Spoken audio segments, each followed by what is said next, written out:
সবাইকে শুভেচ্ছা। আশা করি সবাই ভালো আছেন। আজকে আমি আপনাদের সঙ্গে একটি গুরুত্বপূর্ণ বিষয় নিয়ে কথা বলবো। সেটি হলো মাইক্রোসফট এক্সেলে কীভাবে শতকরা হিসাব বের করা হয় সেই বিষয় নিয়ে আপনাদের সঙ্গে কথা বলবো। তো প্রথমে আমি যে বিষয়টা নিয়ে কথা বলতে চাচ্ছি সেটা শতকরা বিষয়।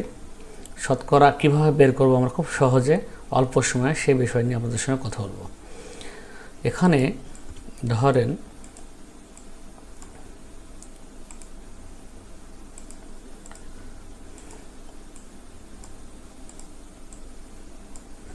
এখানে আমরা যে কাজটি করব সেটি হলো আমাদের এখানে মনে করেন 500-র ভিতরে 460 নাম্বারের ভিতরে যদি আমরা করি যে 500 নম্বরের ভিতরে কেউ যদি 460 নম্বর পেয়ে থাকে তাহলে সে শতকরা কত নম্বর পেয়েছে সেই হিসাবটা আমরা করব এখানে।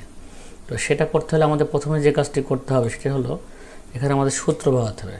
ইকুয়াল দিয়ে আমাদের ফার্স্ট ব্র্যাকেট দিয়ে আমাদের কার বের করব, কোন নম্বরে বের করবো সেটা বের করতে হবে। 460 এটা নিলাম, নিয়ে আমরা গুণ দিলাম সূত্র এটা দিয়ে আমাদের কি করতে হবে 100 দ্বারা গুণ করতে হবে। করার পরে আমাদের বাই ভাগ দিতে হবে, ভাগ দিয়ে আমাদের এইটা দিতে হবে, দিয়ে আমাদের ফার্স্ট ক্লোজ করে দিতে হবে। তাহলে দেখেন এখানে যদি আমরা কী করলাম এখানে করলাম আমরা হলো যে প্রথমে আমরা হচ্ছে G5 এর সঙ্গে গুণ দিলাম হচ্ছে 100 আর বাই ভাগ দিলাম হচ্ছে আমরা F5 দিয়ে কিন্তু আমরা কি সূত্র দিলাম ইন্টার দেখাতে আমরা এই যে এই সূত্রটা আমরা ইউজ করেছি আমরা এখানে একটু লক্ষ্য করে দেখতে হবে আপনারা। সেটা হলো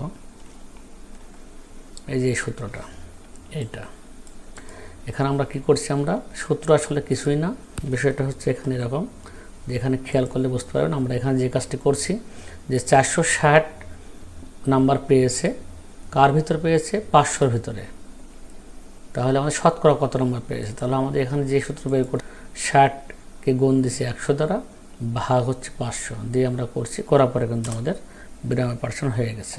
তাহলে 1000-এর ভিতরে কত পেয়েছে সে 60 পেয়েছে, ঠিক আছে। তাহলে